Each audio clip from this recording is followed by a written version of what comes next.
Shalom e bem-vindos a Via Rapta Israel, uma frase do hebreu que significa amarás a Israel. Esperamos que vocês fiquem conosco durante os próximos 30 minutos, porque nosso professor Dr. Baruch vai compartilhar um estudo expositivo da Bíblia. Dr. Baruch é professor titular no Instituto Zera Avraham, com sede em Israel. Ainda que todas as aulas no Instituto são dadas em hebraico, o Dr. Baruch fica feliz em compartilhar este estudo semanal com dublagem em português. Para mais informações sobre nosso trabalho em Israel, visite nosso site amarasaisrael.org. Fiquem agora com o Dr. Baruch e a aula de hoje.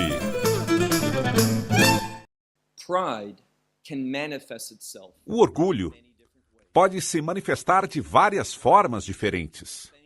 Por exemplo, quando as pessoas pensam no orgulho, usualmente imaginam uma pessoa que é arrogante, egoísta, alguém que sempre quer fazer tudo à sua maneira.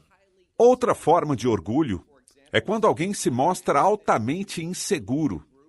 Por exemplo, se essa pessoa é convidada a liderar um grupo, se envolver no ministério ou fazer qualquer coisa para Deus, eles, ainda que estejam desejando fazer isso, se sentem preocupados, têm medo. E se eu não me sair bem?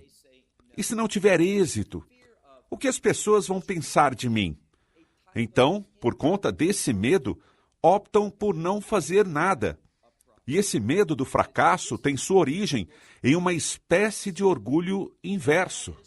Existe um terceiro tipo de orgulho, e essa é a classe mais relevante para o estudo de hoje. Se trata das pessoas que sempre têm razão. Pode ser que, de verdade, tenham o desejo de ajudar alguém. Talvez não sejam egoístas. Pode ser que tenham as melhores motivações para abençoar aos demais, mas estão totalmente seguros de que a sua maneira é a única maneira, e são muito obstinados para fazer mudanças, porque realmente creem que só eles sabem o que melhor lhes convém. Hoje estaremos falando sobre os discípulos. E nessa passagem das Escrituras, veremos que os discípulos manifestam essa terceira forma de orgulho. Eles acreditavam que sabiam mais que o Messias. Quem é o Messias? É o Filho de Deus. É o Criador. De acordo com Colossenses 1, ele é o Criador de todas as coisas. E todas as coisas se mantêm unidas por ele. É uma atitude muito orgulhosa pensar que sabemos mais que Deus.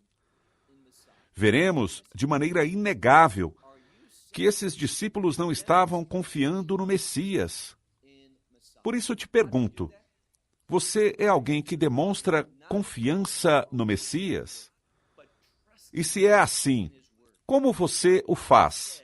Ao confiar, não em sua própria perspectiva, mas realmente em sua palavra, no que ele disse, crê nisso.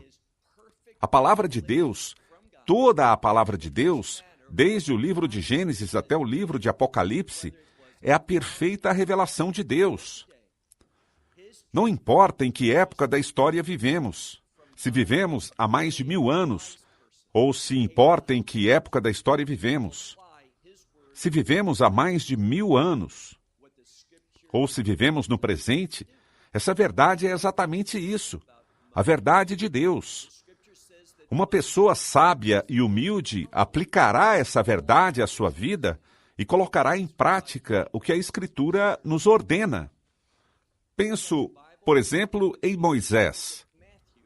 A Escritura diz que Moisés era o homem mais humilde da face da terra e, por isso, ele foi o servo de Deus. Peguem suas Bíblias e venham comigo ao livro de Mateus, capítulo 14. Evangelho segundo Mateus, capítulo 14. Vamos continuar de onde paramos na semana passada. Espero que se lembrem que estávamos falando de João Batista. Que João, devido à sua fidelidade à lei de Deus, devido ao seu compromisso com seu pacto de matrimônio, João foi executado, foi decapitado. E vimos ao final do nosso estudo que seus discípulos o sepultaram e Yeshua ouviu sobre o que havia ocorrido. Então, de novo leiamos Mateus 14, versículo 13. E Yeshua, tendo ouvido isso, foi-se dali em um barco. E prestem atenção, muita atenção. Quero traduzir isso com muito cuidado. Diz que ele se retirou para um deserto. Não a um lugar deserto, ainda que o era, mas a palavra aqui usada para descrever esse lugar era um deserto. Às vezes, essa mesma palavra se traduz como ermo, o que significa um lugar muito árido, que está totalmente vazio e que não há nada ali. Não é um lugar que contém vida. É a mesma palavra. Ainda que esteja em grego, mas é a mesma palavra utilizada quando os filhos de Israel, devido à sua falta de fé, porque não aplicaram as instruções de Deus. Devido a isso, o que aconteceu? Não puderam entrar na terra prometida. Não receberam essas promessas. Não experimentaram a boa terra.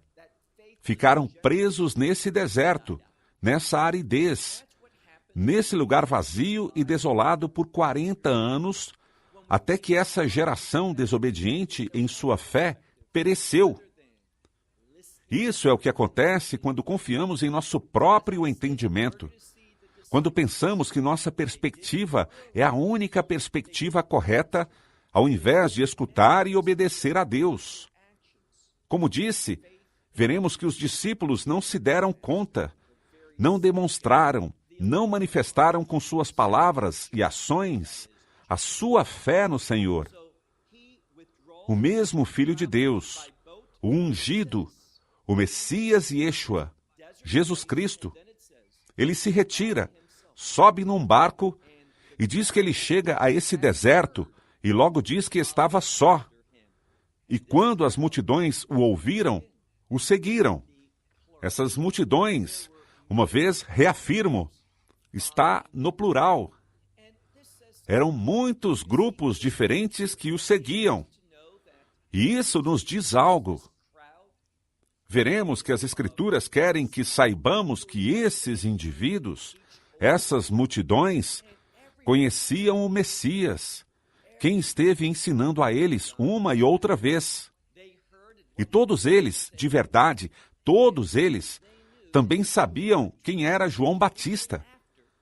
Eles ouviram o que havia ocorrido e sabiam que Yeshua tinha se retirado imediatamente depois desse fato. Quando vemos esse texto, apreciamos a conexão entre esse evento e sua retirada. E o que eles fizeram? Foram buscá-lo. O interessante é que ele não se encontrava em um lugar muito popular. Não era fácil ter acesso. Ele estava só no deserto. Mas apesar disso, essas multidões foram buscá-lo. E Yeshua saiu. E notem o que diz: ele os viu, a grande multidão. E notem, ele os viu. E essa é uma palavra para compreender. É ver, perceber algo, entendê-lo da maneira correta. A Escritura diz que devido a isso, porque a seguinte palavra, para ser movido por compaixão, está na forma passiva. Ou seja, Yeshua foi movido por algo para ter compaixão por esse grande grupo de pessoas. E creio que o que promoveu isso é que havia um interesse nele. Eles o buscaram. Eles queriam estar em sua presença. Por quê? O que ele estava fazendo? Ele, principalmente. Ele era um feitor de milagres. Ele curava.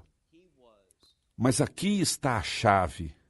Mas na sua maioria, o que as Escrituras enfatizam não são as curas e os milagres que ele realizava, mas são os seus ensinamentos. Quando vemos o evento de agora, do que se trata? O único milagre, tirando a ressurreição. O único milagre que Yeshua fez e que está registrado em todos os 4 evangelhos, e não é outro, é a alimentação dos 5.000. O que as Escrituras nos ensinam é o seguinte: essas pessoas foram a ele, e ele lhes ensinava. Nos demais evangelhos, diz que ele lhe ensinava por longos períodos de tempo. As horas passavam e ninguém ia embora. Ninguém estava preocupado com mais nada, além de ouvi-lo. E permitam-me lhes dizer algo. Isso é sabedoria. A melhor forma na qual você pode investir o seu tempo é estudando a palavra de Deus. Talvez você diga que tem uma vida muito ocupada, que tem muitas obrigações e compromissos a cumprir. E pode ser que seja assim, mas estudar a palavra de Deus fará com que a sua vida seja mais eficiente. Aprenderá a administrar seu tempo melhor se está na palavra de Deus. Para as demais coisas, que se você tira a palavra de Deus da sua agenda e só se concentra em assuntos físicos, materiais, não se engane, não se extravie, não se faça uma pessoa que não entende que existe um requisito bíblico. Se temos fé em Deus, daremos suprema importância à palavra de Deus, à revelação das Escrituras. Essas pessoas foram ali, ouviram seus ensinamentos, e notem o que a Escritura diz. Ele foi movido à compaixão por eles. E o que ele fez? Curou os enfermos. Essa é uma palavra de restauração. Essa palavra implica colocar as coisas, e aqui está a chave, colocar as coisas em ordem. Pergunte-se o seguinte: eu quero a ordem de Deus na minha vida? Talvez muitas pessoas, impulsivamente, digam que sim, querem. Mas de verdade, você quer isso, porque se você quiser, realmente será comprometido ao momento de estudar a palavra de Deus. Recordo essa oração que é muito conhecida dentro do judaísmo, e é chamada Shema.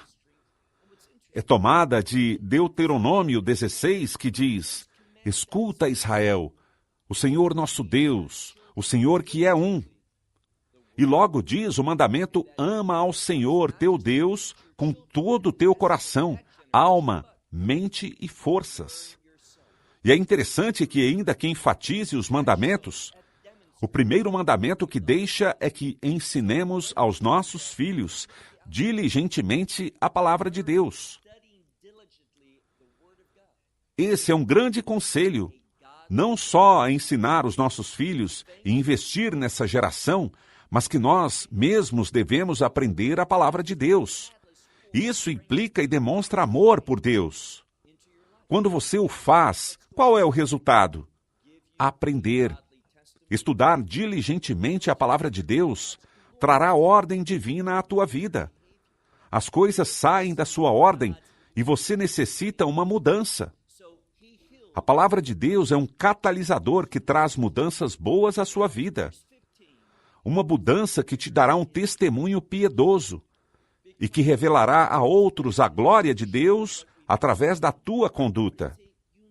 As pessoas virão a liderança de Deus em sua vida. Assim que ele curou aos enfermos, versículo 15.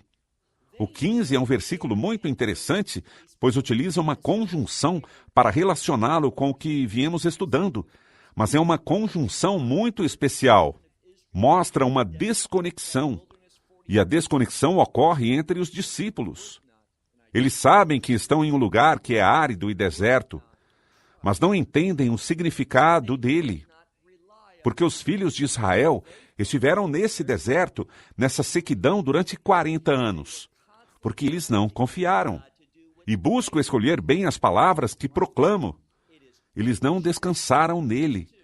Eles pensavam que sua maneira era a maneira correta e constantemente tentavam fazer com que Deus trabalhasse da maneira que eles queriam, o qual é orgulhoso, é tonto e conduz a uma vida vazia, carente de tudo e ausente da atividade de Deus nas suas circunstâncias. Por isso, notem o que diz, versículo 15. começa com mas, essa conjunção de descontinuidade. Os discípulos não obtiveram disso o que deveria. Diz, mas, quando anoitecia. Isso significa justamente isso. Não estamos falando sobre o crepúsculo. Não falamos sobre o final da tarde, quando ainda se aprecia o pôr do sol. A palavra aqui diz que é de noite, que ainda estava escuro, que a escuridão total ainda estava chegando. Notem o que ele diz. Mas quando anoitecia, seus discípulos se aproximaram dele. E prestem muita atenção ao que os discípulos estavam dizendo. Essa passagem das Escrituras nos ensina como não ser um discípulo. Temos que ser indivíduos que entendem que devemos demonstrar dependência dele, que confiamos não em nós mesmos, nem em nossa perspectiva, mas em suas instruções. Os discípulos não fizeram isso aqui. Notem o que ele diz. Se aproximaram dele quando a noite havia chegado. E lhe disseram, esse lugar, estamos no deserto, um lugar árido, um ambiente desolado. Entendamos algo. Yeshua saiu com um propósito quando foi a esse deserto. Ele viajou num barco e se retirou de onde se encontrava com o fim de chegar a esse lugar. Assim que é bobo dizer a ele, você sabe onde você está? Você sabe que isso é um deserto junto a todas essas pessoas? Assim que diziam a ele. Um lugar deserto é este, e a hora é, se tua Bíblia diz tarde, não a traduziram corretamente. Essa palavra, quando a analisamos cuidadosamente, significa passar ou deixar para trás. O que lhe querem dizer é que a hora, e a implicação é esta, a hora para sair dali, do seu ponto de vista, conforme eles criam e que eles analisavam, essa hora já havia chegado e tinha ido. A hora tinha passado. Fazia muito tempo que eles deveriam ter ido. Lemos, e a hora já passou. Segunda parte do versículo 15. O grego, com frequência, tem um verbo raiz. E logo a esse é agregado um prefixo. Aqui veremos um prefixo, o mesmo prefixo repetido 3 vezes. E é o prefixo ou preposição desde. Essa preposição desde é utilizada aqui como um prefixo para esses verbos.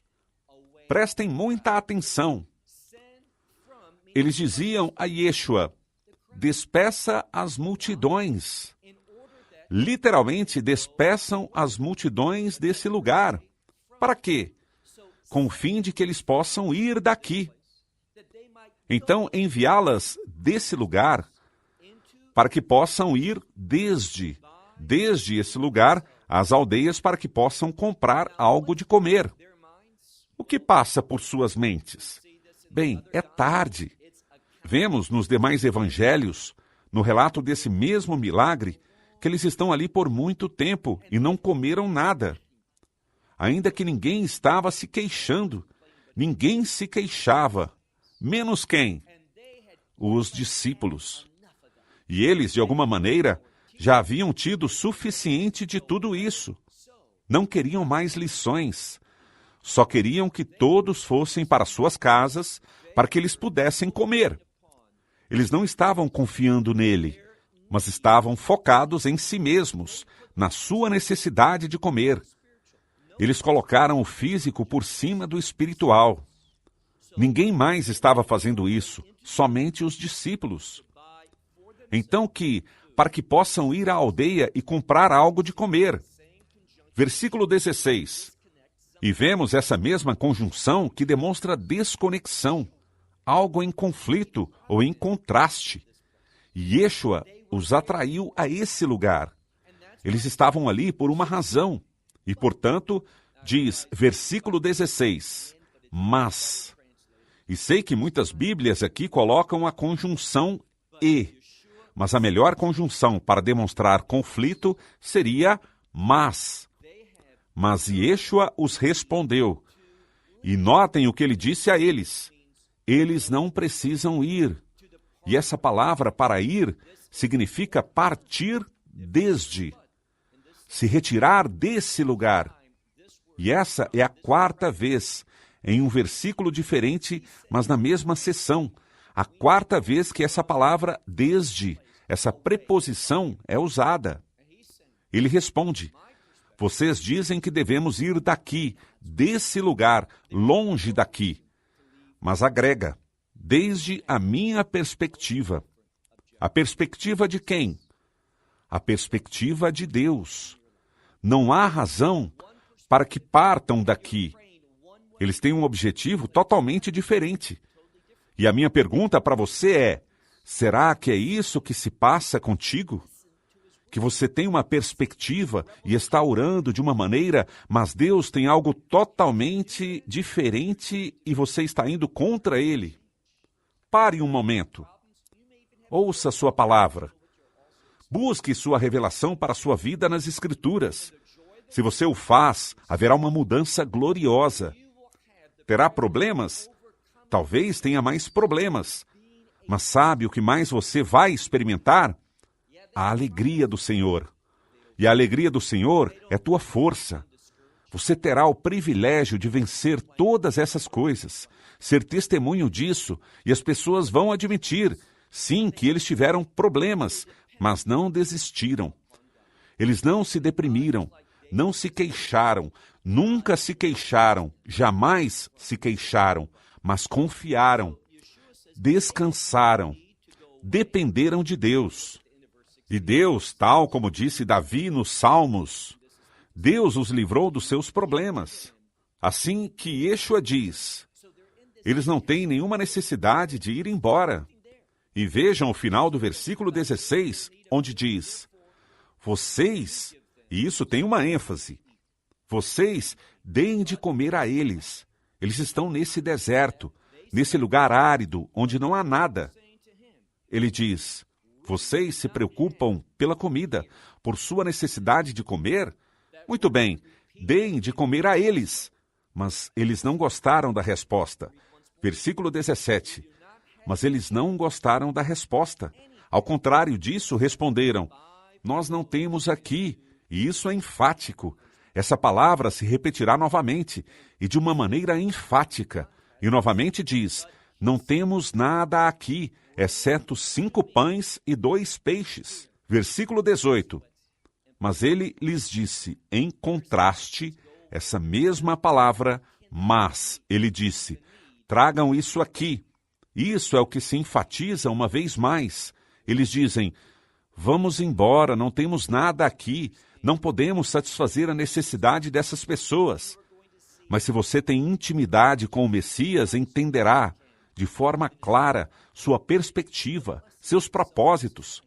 Poderá ver que ele, milagrosamente, proverá para que você possa ministrar a outros, para que seja uma bênção na vida dos demais, para que você possa fazer o impossível. Não confie em si mesmo, confie em sua provisão. Lemos então que ele lhes respondeu, traga isso para mim. Versículo 19. E ordenou que as multidões se reclinassem na grama. Essa palavra reclinar-se é muito importante. Não significa somente se sentar, mas com frequência é utilizada com respeito a uma comida especial, como a comida de um dia festivo, algo que tem grande importância. Assim que o uso dessa palavra significa que algo importante vai acontecer. Veremos Deus trabalhar. E isso deveria ser o que nos motiva, desejar ver a Deus trabalhar em nossa situação. Mas temos que depender dele, temos que confiar nele. Não podemos simplesmente dizê-lo, Deus, eu creio e confio. Isso não fará nenhuma diferença. Temos que demonstrar essa confiança estudando a sua palavra. Porque a confiança é evidenciada quando aprendemos um versículo bíblico e o implementamos em nossas vidas. Por isso ele diz nessa passagem, com relação às multidões, lhes ordena que se sentem ou se reclinem sobre a grama. E tomando os pães, estes 5 pedaços de pão e os 2 peixes, levantou seus olhos ao céu e o que ele fez? Os abençoou. Esse termo para abençoar significa dizer algo bom, especificamente algo bom sobre Deus. Deus, você é capaz. Deus, todas as coisas são possíveis contigo. Mas no hebraico, isso é grego, mas no idioma hebraico, a palavra abençoar provém de trazer aquilo que está nos céus à terra. É uma provisão celestial, e isso é sobrenatural. Pode se tratar de algo físico, natural, mas os meios pelos quais isso chega, eles vão comer peixes e pães. Mas a forma como eles receberam isso foi sobrenatural. Por quê? Notem a Escritura. Ele olha para cima, levanta seus olhos aos céus, abençoa e rompe, ou seja, divide e dá os pães aos discípulos que os dão às pessoas. E notem o resultado de tudo isso. Ninguém acreditaria. Onde eles estavam? No deserto, um lugar árido e totalmente vazio. Mas todos comeram, e isso me fascina. Todos eles comeram e estiveram satisfeitos. Essa satisfação está arraigada no conhecimento da provisão de Deus. Se você recebe o que Deus te dá, estará satisfeito. E essa palavra satisfeito também se relaciona com alegria e confiança. Todos comeram e ficaram satisfeitos. E levantaram ou recolheram as sobras, aquilo que ficou pela abundância. E notem o que ele diz: tomaram o excesso das sobras. E quanto foi isso? Foram 12 cestas cheias. E os que comeram foram aproximadamente 5.000 varões, sem incluir as mulheres e crianças. 5.000 homens comeram. E esse número 5.000 está relacionado com liberdade, está relacionado com alento, está relacionado com estar na vontade de Deus, onde não há restrições e os propósitos de Deus podem ser cumpridos na sua vida. Falaremos mais sobre esse tema, sobre esse número 5.000, quando avançarmos na próxima semana as demais passagens desse capítulo. Até lá, que Deus os abençoe ricamente. Shalom, desde Israel. Shalom from Israel. Esperamos que você tenha desfrutado da aula de hoje e que possa compartilhá-la com outros. Te convidamos a participar e nos acompanhar a cada semana, a esta hora e por este canal, em mais um episódio de Amarás a Israel. Para mais informações em português, visite amarasaisrael.org, onde encontrará muitos outros estudos realizados pelo Dr. Baruch. Até a próxima semana. Que Deus, nosso Messias e Yeshua, nosso Senhor Jesus Cristo, te abençoe durante a sua caminhada com Ele. Shalom, desde Israel.